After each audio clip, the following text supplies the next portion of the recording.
Hari ini saya akan memberikan judul firman Tuhan adalah sifat yang diinginkan Tuhan, ketaatan dan kesetiaannya.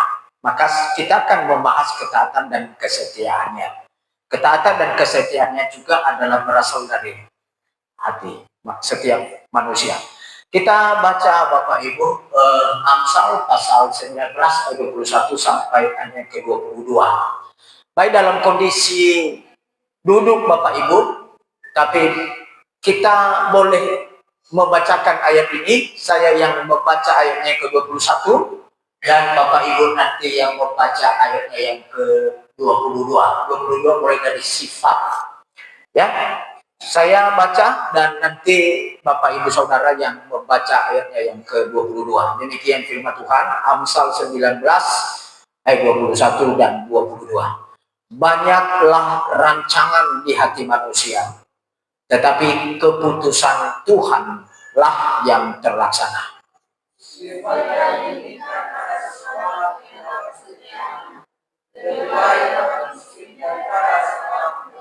Puji Tuhan. Bapak Ibu Saudara sekalian, arti daripada ketaatan dan kesetiaan, arti taat artinya adalah senantiasa tunduk, patuh dan menurut pada perintah atau aturan atau hukum Tuhan atau pemerintah tanpa curang. Itu disebut dengan taat. Kalau arti daripada kesetiaan, artinya berpegang teguh, loyal dan tetap patuh dalam komitmen dalam segala sesuatu. Dalam segala sesuatu, bukan sesuatu, tapi sesuatu.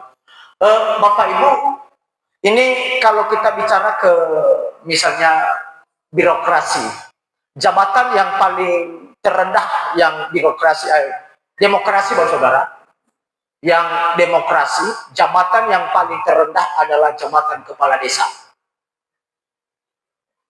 Karena demokrasi ini dipilih oleh rakyat, dimulai dari presiden,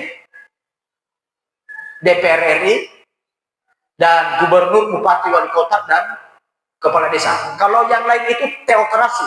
Menteri itu bukan demokrasi Bapak Ibu. Itu hanya ditunjuk. Camat itu bukan demokrasi. Itu hanya ditunjuk juga. Dan lain dan sebagainya. Tapi jabatan yang paling terendah di jabatan demokrasi adalah jabatan seperti kepala desa. Nah, Bapak Ibu, otomatis kalau kepala desa menang, dia pilih sekdes, dia pilih bendahara, dia pilih kaur, dia pilih kadus.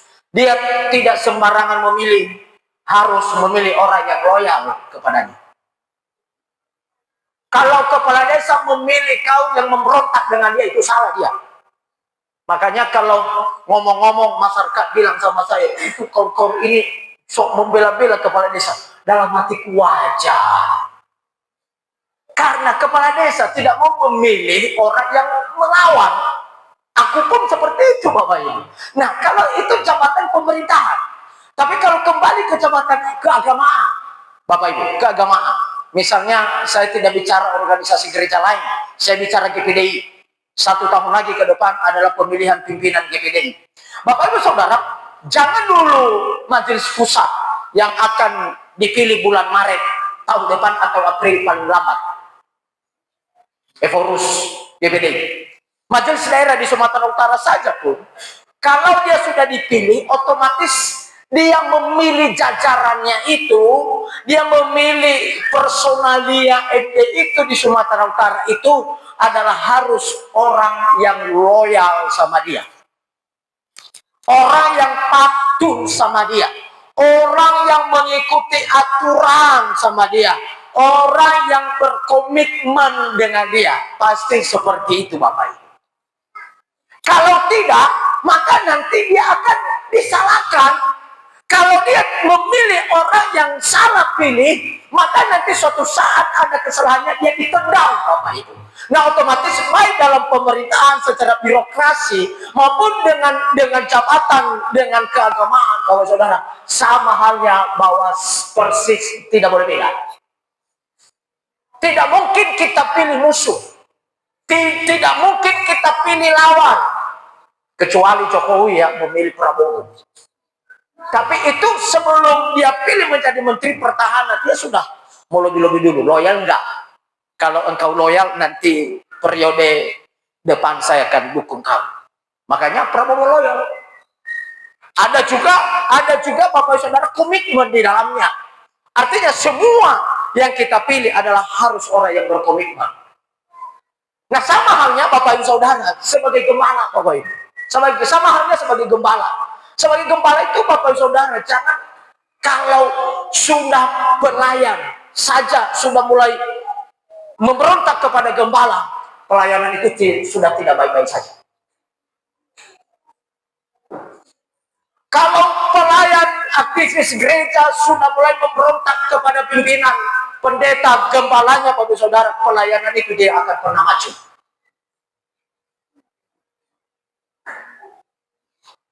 Oke? Tidak akan maju.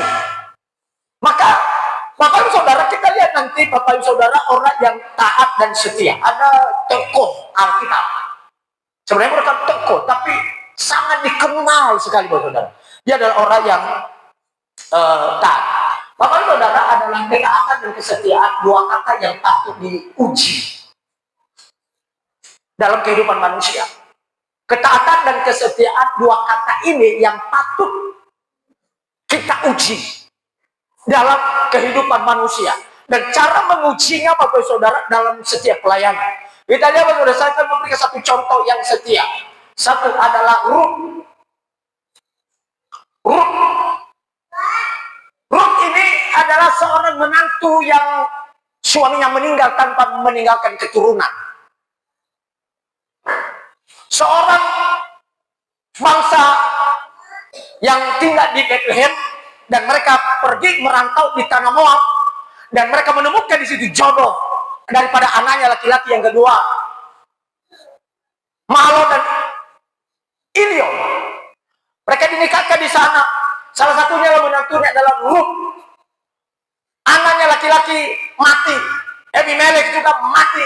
Dan Naomi seorang diri tanpa harapan menikah lagi karena udah tua. Tidak ada harapan lagi untuk menikah kepada Naomi. Lalu dia berkata kepada menantunya yang kedua, pulanglah kalian ke rumah kalian, pulanglah kalian ke bangsa kalian, bahwa aku tidak ada harapan lagi. Saya punya anak laki-laki untuk dijadikan menjadi suami kalian. Kakak daripada Ruth pulang dengan tangisan. Dan setelah tangisan, Ruth tidak pulang. Naomi berkata, pulang kau. Sebab tidak ada lagi harapan untuk bersama dengan aku. Tapi apa kata Ruth? Kita lihat, ini kata kesetiaan. Jangan desak aku meninggalkan engkau dan pulang dengan tidak mengikuti engkau. Sebab kemana engkau pergi, aku ke situ juga lah aku pergi. Kemana engkau bermalam, di situ juga lah aku bermalam. Bangsamu lah bangsaku dan Allahmu lah Allahku. Ini komitmen yang luar biasa, kesetiaan yang tidak bisa dipisahkan Bapak Ibu. Komitmen yang luar biasa. Di mana engkau pergi, aku juga pergi ke sana. Di mana engkau bermalam, aku juga bermalam di sana. Dan yang lebih lagi kita lihat ayat 17 Saudara. Dikatakan di sini, di mana engkau mati. Ini berbicara soal akhir hidup Bapak Ibu. Di mana engkau mati, aku pun mati di sana. Dan di sanalah aku dikuburkan. Begitulah kiranya Tuhan menghukum aku. Bahkan lebih lagi daripada itu, jikalau sesuatu apapun memisahkan aku dari engkau, selain daripada maut, selain daripada kematian. Ini lebih aneh lagi loh saudara. Di mana engkau mati, aku mati di sana. Dan di mana engkau dikuburkan, aku pun dikuburkan di sana. Itu kata kesetiaan, komitmen yang tidak pernah melawan kepada pimpinannya Bapak Ibu. Satu kata yang loyal, satu kata yang patuh, satu kata yang mengikuti setiap aturan. Kata dia di sini aturanmu, berarti Allahmu adalah Allahku, bangsamu adalah bangsaku. Berarti itu merupakan sebuah aturan. Berarti aku akan mengurus surat pindah. Kalau saya dari bangsa Moab, saya urus surat pindah menjadi bangsa Israel, menjadi penduduk Israel, menjadi penduduk orang Yahudi. Komitmen yang luar biasa Bapak Ibu.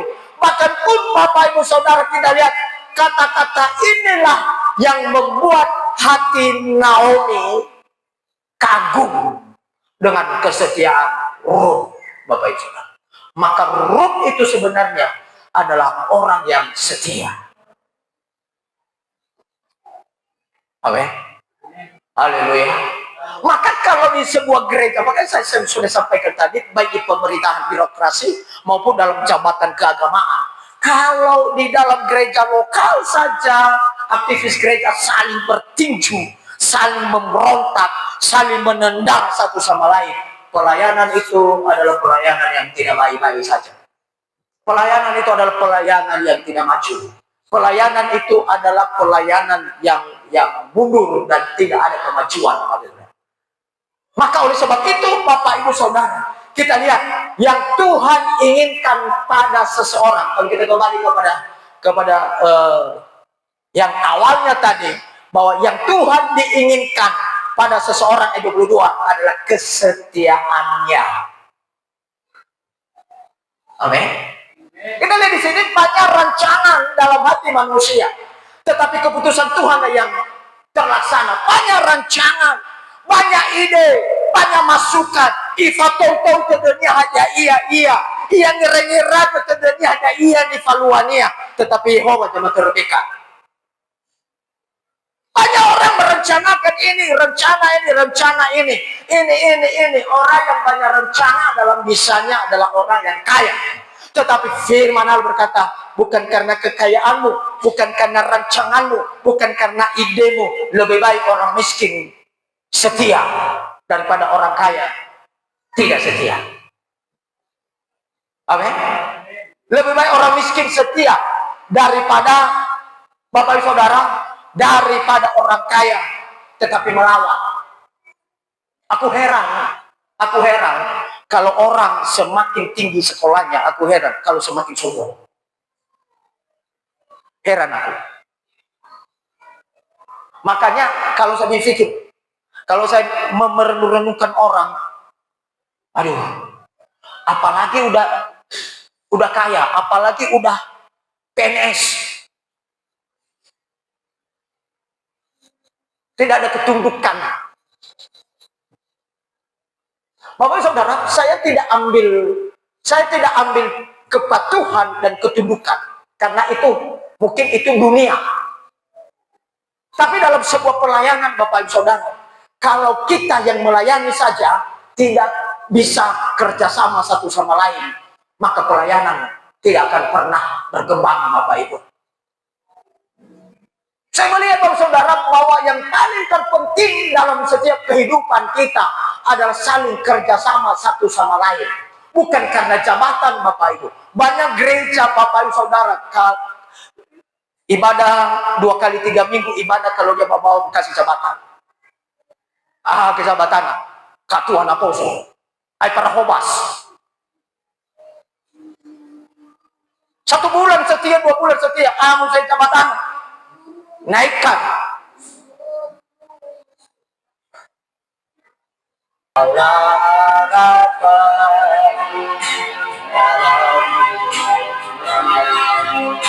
Bukankah wajahmu yang berseri, pertolongan datang darimu, pedanglah tanganku, jangan lepaskan.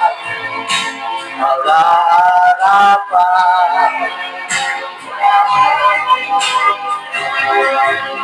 ku pandang wajahmu yang berseri, pertolongan datang darimu, peganglah tanganku, jangan lepaskan.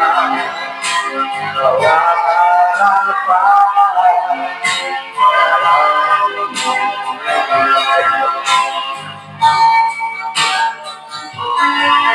Tuhan pegang erat tanganku, ku tak dapat hidup di luar kasih-Mu. Selama Engkau alasan, Engkau alasan bersamaku, Engkau alasan, Engkau alasan bersamaku hidup.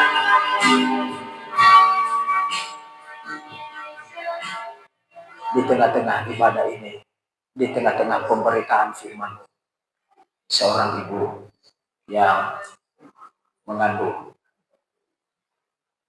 pingsan, mungkin karena pikiran dan kelelahan. Kami berdoa, Tuhan, Allah kami, Allah yang besar, Tuhan tolong, Tuhan berkati setiap roh yang mengganggu ibu ini, kesehatannya, bahkan pun nanti anak yang ada di dalam kandungan dan pada ini. Tuhan yang menyertai, Tuhan yang menolong, Tuhan yang menjauhkan dari segala hal tidak diinginkan, roh jahat. Bahkan kalau ini berasal dari kuasa-kuasa kegelapan, manusia jahat, bahkan juga tangan-tangan jahil manusia. Kuasa ini saat ini Tuhan Yesus ditolak, dihancurkan itu dalam nama Yesus. Kuasa Tuhan sanggup menolong dan melawan. Itu sebabnya berkati dalam nama Yesus. Oleh sebab itu Tuhan, kami merindukan pertolongan-Mu nyata, dan biarlah juga air ini, air yang dari surga, air Roh Kudus mengalir dan memberkati dan memberikan kedamaian dan pemulihan terjadi. Di dalam nama Yesus Kristus hamba memohon pada tangan dengan air ini, dan biarlah air ini adalah menjadi air kehidupan, memulihkan dan memberkati dalam nama Yesus Kristus. Terima kasih Bapa, di dalam nama Yesus Kristus. Hamba-Mu berdoa sebagai gembala jemaat GBD Sada ini Tuhan. Kami berdoa buat ibu ini, calon seorang ibu, di dalam kandungan ada kasih karunia Tuhan. Adalah orang yang setia, yang pertama tadi Ruth kepada mertuanya. Yang kedua adalah Elisa kepada tuannya, kepada Elia. Ini sama-sama hamba, tapi Elisa ini generasi yang akan Elia teruskan kepemimpinan yang dia buat, mujizat yang dia buat. Di dalam saudara adalah ketaatan dan kesetiaan Elisa kepada Elia. 2 Raja-Raja 2:6 berkata begini, berkatalah Elia kepadanya, baiklah, tinggal di sini sebab Tuhan menyuruh aku ke sungai Yordan. Jawabnya, demi Tuhan yang hidup dan demi hidupmu sendiri, sesungguhnya aku tidak akan meninggalkan engkau. Lalu berjalan ke keduanya. Bapak saudara, ketika sampai mereka di sungai, penyeberangan sungai Yordan, lalu Elia berkata kepada Elisa, Elisa, tinggal kau di sini, aku akan menyeberang, karena sebentar lagi saya akan diangkat oleh Tuhan. Lalu Elisa berkata kepadanya, Elisa menjawab, demi Tuhan yang hidup dan demi hidup sendiri, sesungguhnya aku tidak akan pernah meninggalkan engkau.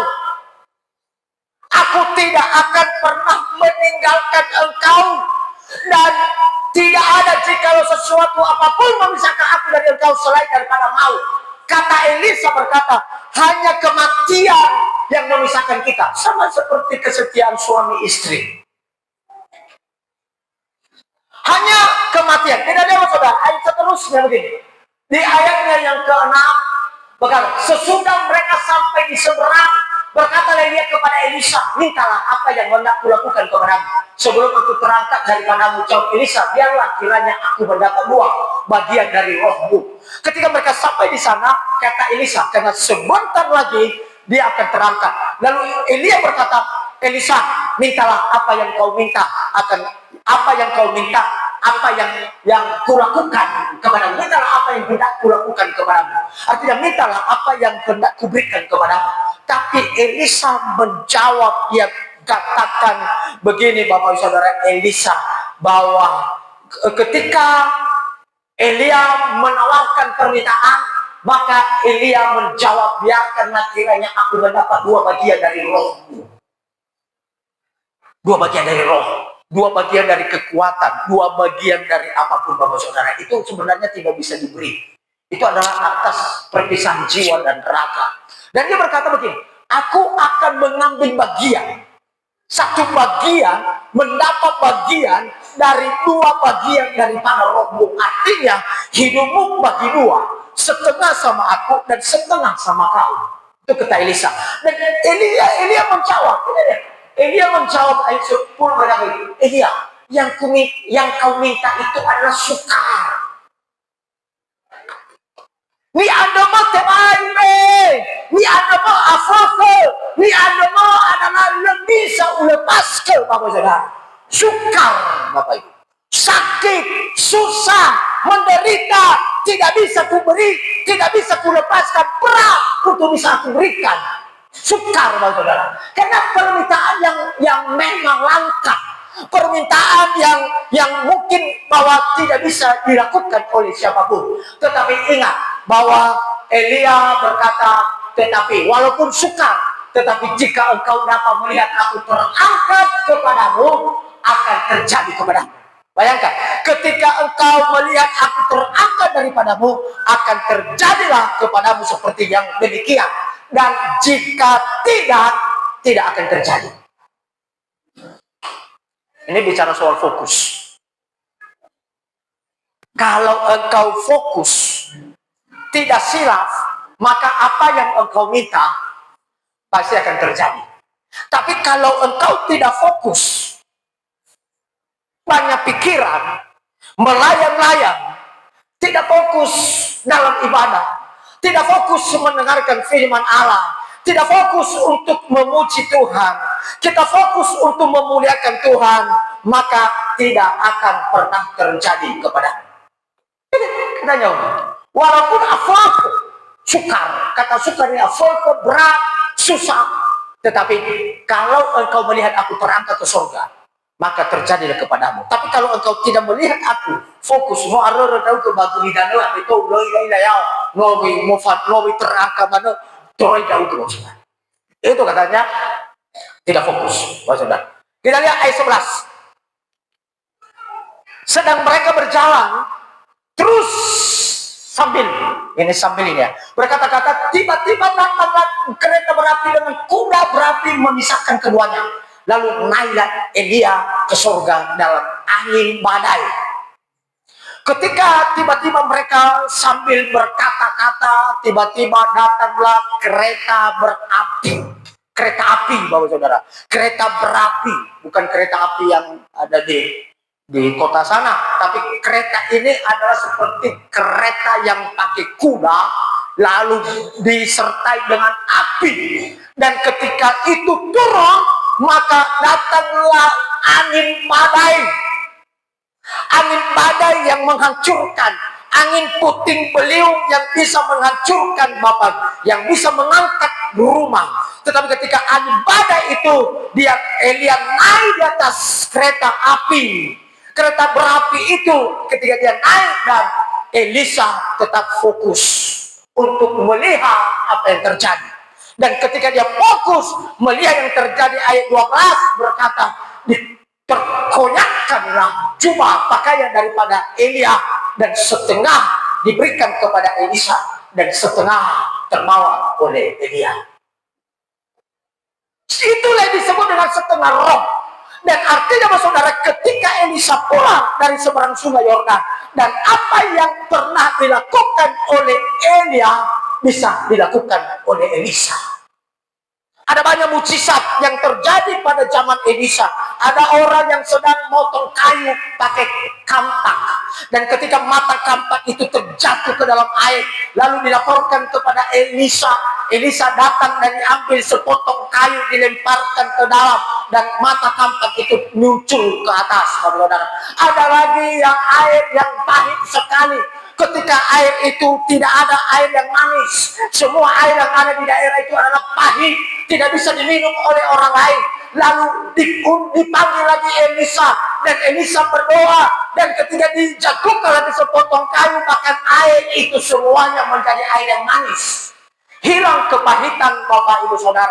Itu sebabnya apa yang dilakukan oleh Elia, Elisa sanggup untuk melakukan. Maka Elisa berkata, tidak salah ketika dia berkata, bagi dua rohmu, setengah untuk aku dan setengah untukmu.